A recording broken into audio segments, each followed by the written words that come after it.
Alright folks, I'd like to welcome you to the first in my series of bike build videos.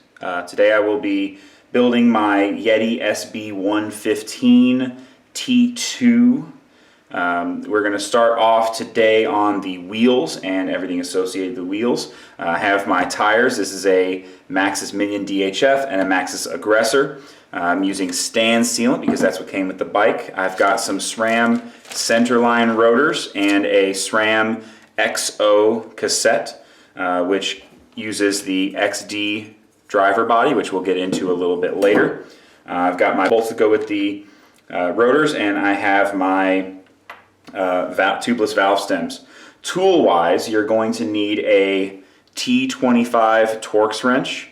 You're going to need some sort of inflation device. I recommend for stubborn tires that you use some sort of energetic inflation device. I have a compressor here in my home shop, but if you don't have a compressor, you can use a CO2 cartridge. Second, you are going to need a cassette freewheel removal tool. Most of the modern cassettes all use the same freewheel tool.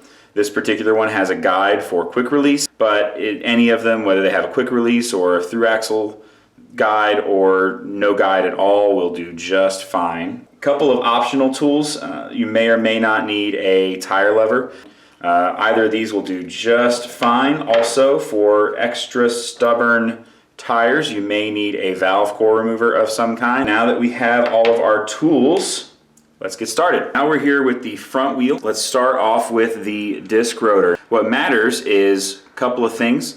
First, there's a lot of riding on the outside of here. Whenever you install a disc rotor, just remember that the riding always faces away from the wheel. Additionally, this thing, who knows where it has been in its life. I don't know if you can see on camera, but there are little spots all over, and you want to make sure that your rotors go on nice and clean. You don't want there to be any kind of contaminants from your fingers or from packing oils or machining or any of that stuff. So we are going to start off by cleaning it with some disc brake cleaner, and I'm just going to spray a little bit on this shop towel, and then we are going to clean this off really well on all of the braking surfaces. Now I like disc brake cleaner because it's very powerful stuff and it evaporates very easily, but you can also use things like isopropyl alcohol, anything that is designed to evaporate without leaving a residue behind. And once we are satisfied that this is clean enough, we're going to check to make sure we have the correct side facing down. And we're going to take our T25 bolts. And I like to just kind of get them all started before moving on to final tightening. Now, I'm not sure if anybody else feels this way, but I find tightening these little bolts to be one of the most tedious things I do on a bicycle ever. Whatever the reason is, I absolutely despise sitting here screwing these things in. So I'm going to do something that I do not necessarily recommend for everybody else, and some of you may get very upset with me for doing this, but I am going to use cheater drill. Now the thing that's really important if you do try and use one of these is this torque setting here. I'm going to start all the way at the bottom because you do not want to hit these things with a lot of power. If you do, then you can shear off the bolt head.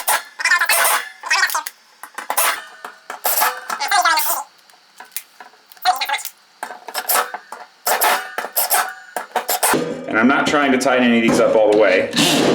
We'll get to the final tightening stage. Okay, so I've gotten most of these most of the way through, none of them all the way tight. And what I'm going to do is I'm going to go ahead and by hand tighten them all the way down and then back them off just a little bit until I can wiggle this rotor a little bit. And I'll show you why we do that in just a moment.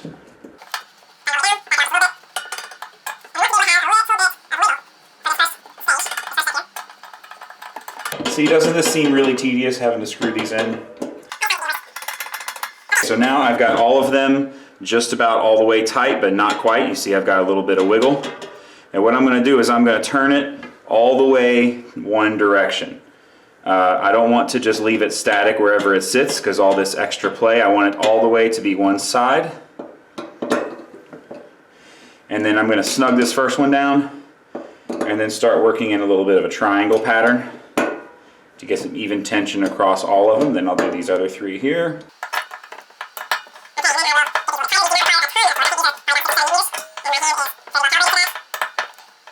And there we go. First rotor installed.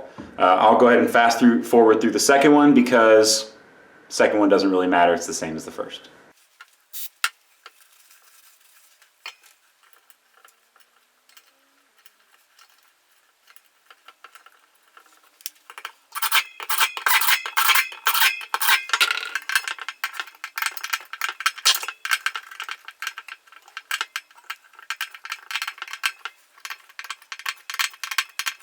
Okay, now that we've got the rotors on, I'm going to flip the rear wheel over and we're going to work on getting this cassette on.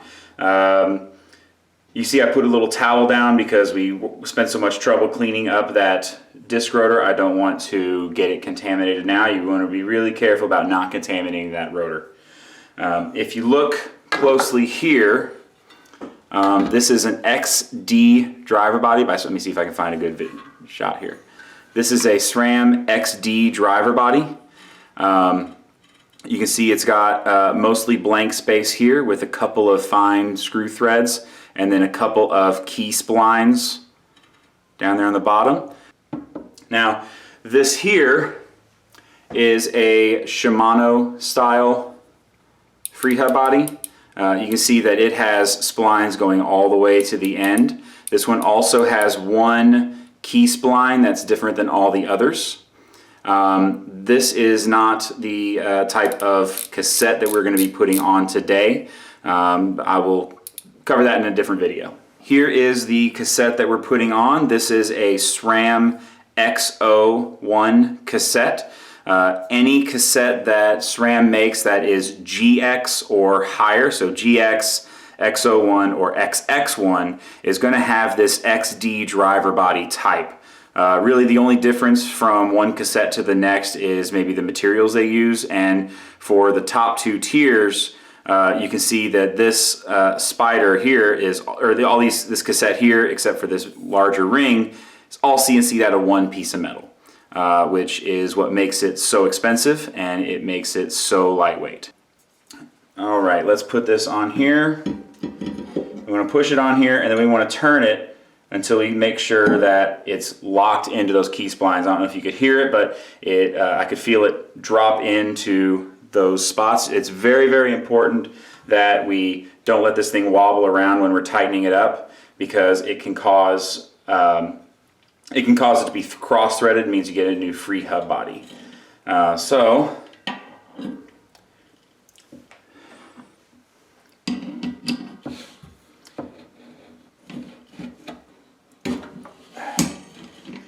The interesting thing about screwing on these cassettes is that they have a built-in ratchet, so you don't necessarily need to use a ratcheting wrench.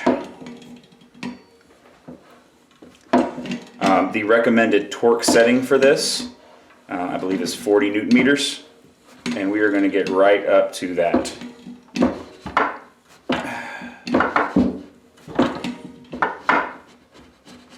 There it goes.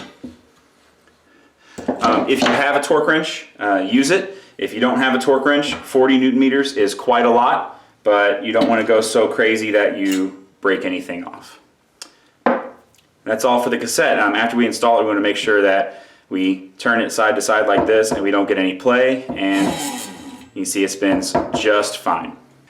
Next up in our journey is going to be the tubeless valve stems. Now, this particular valve has this sort of plunger kind of shape. Yours may look a little bit different than this, but in my experience, most valves fit most wheels.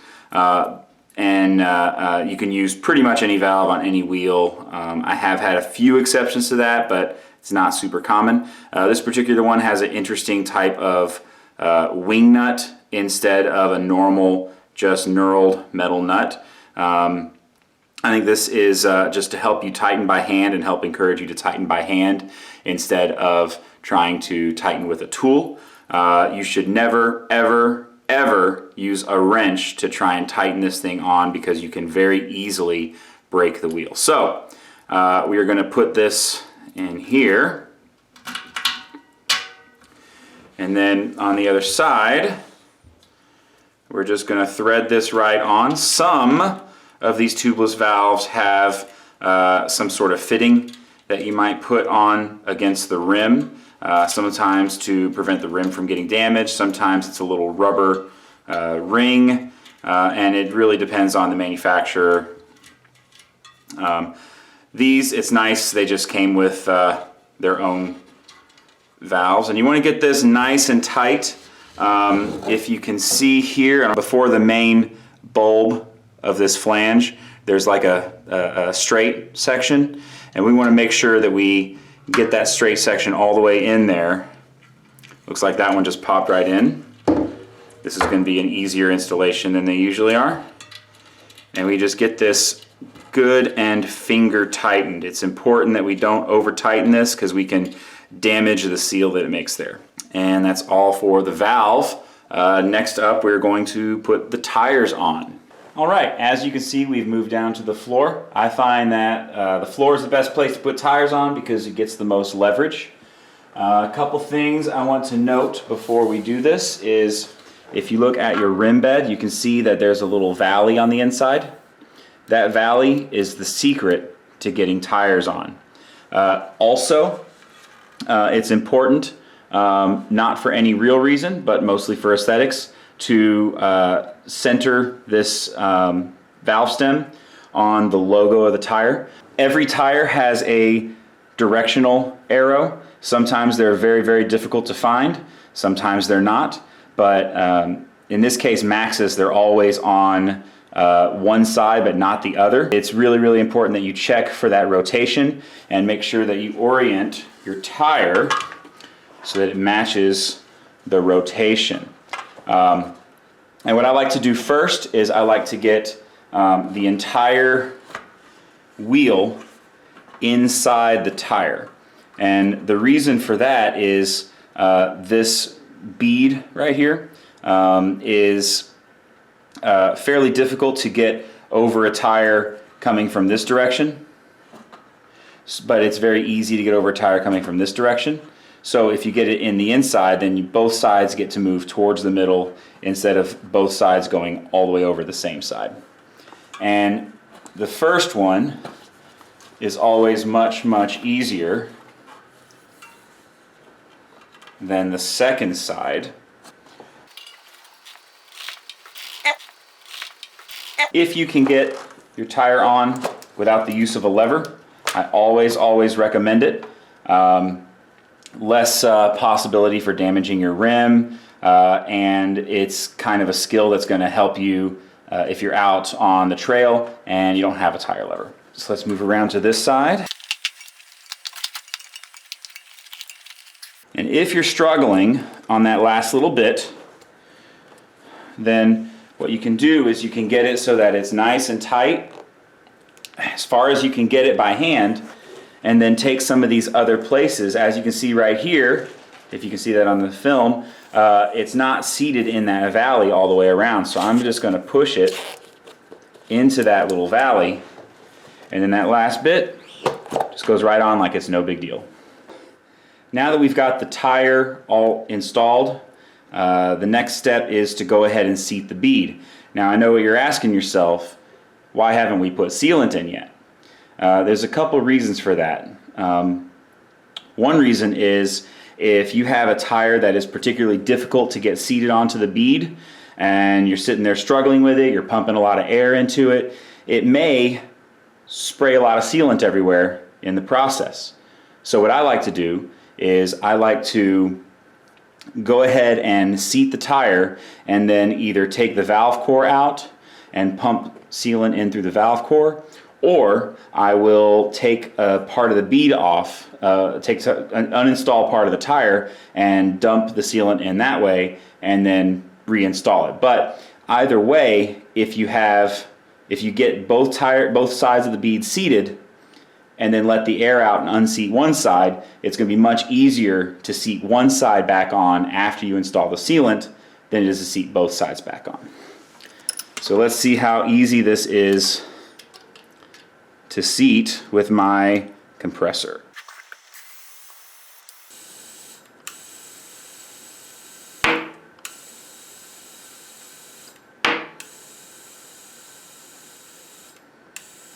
All right, I've got about 30 psi in there. I heard a couple of pops, but now it's time to inspect the tire on both sides all the way around to see if we are fully seated on both sides.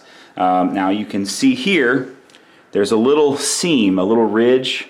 I don't know if you can see that on camera. There's a little ridge, and what you want to do is you want to work your way around and see if that little ridge is visible all the way around, and then flip the tire over and then look as well on this, and I can see that all the way around, so I know that my tire is seated fully on both sides. And now, in order to add sealant, I'm going to take all the air out and pop one of these sides off. Okay, so I'm just going to pull towards me here, and a lot of air is probably going to come out as soon as that gives way. There it goes. Now, this side is still well seated in, and I don't plan on messing with this, because if I keep this seated in here the whole time, then it's going to be easier to reinflate after I put the sealant in. But I'm going to work my way around and get that side all the way into the little valley.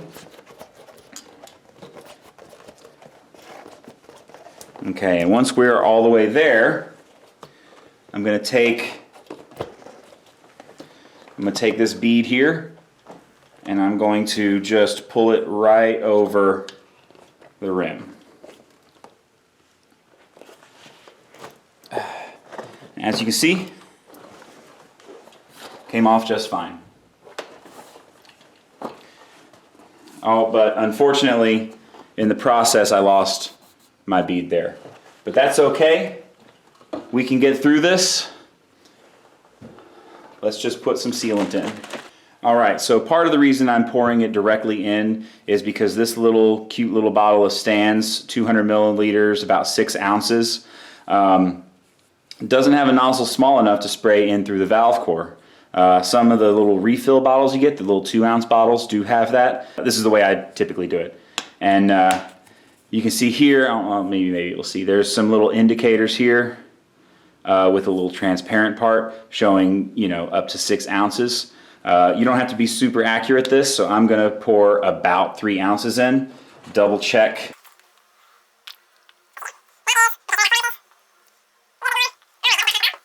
Now I'm going to reinstall this. This time I'm going to be really, really careful not to let any of this sealant come out.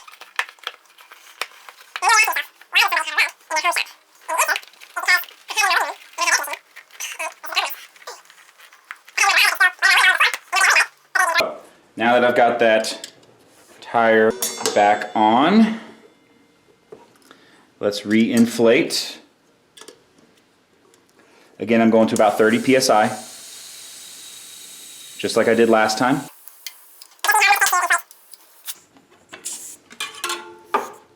All right, now this thing has got a pretty good seal on it, but in order to maximize that seal, what we need to do is we need to get the sealant that we just put in there to splash along this inside edge as much as we can get it to, in order to get forced in by any kind of escaping air through any little micro holes.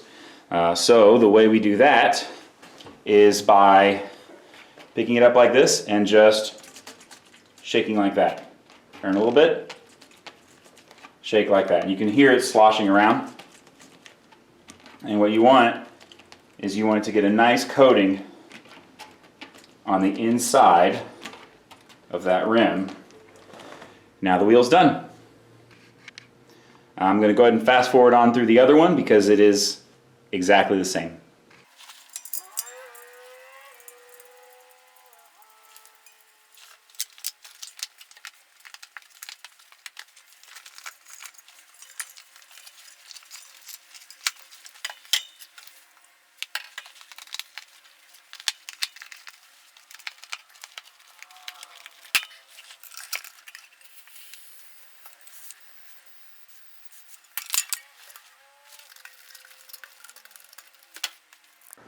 Alright guys, that is step one on building this bike complete, and I gotta say these wheels look absolutely fantastic. Can't wait to put the rest of it together and see how it all goes. If you like this video, if it helped you, please like it. Please subscribe if you want to see the other videos in this series where I build more of this bike, and thank you for watching.